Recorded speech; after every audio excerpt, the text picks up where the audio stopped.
يا استاذه. نعم. في فلوس وقعت منك وهم خدوها.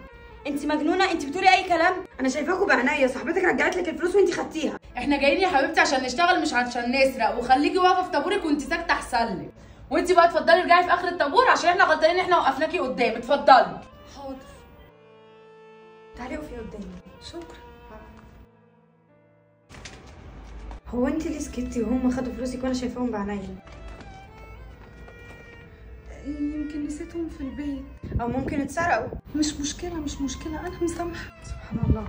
بصي خلي دول معاكي، انت حامل وهتحتاجي فلوس في اي وقت. شكرا. مش عارفه اقول لك ايه والله، بس انا ممكن اخد رقمك واحول لك الفلوس فودافون كاش لما اروح البيت. حاضر يا ستي، خدي سجلي رقمك. انت اسمك ايه؟ انا اسمي شيماء، وحضرتك اسمك ايه؟ اسمي نهى. ماشي. بصي ده رقمي.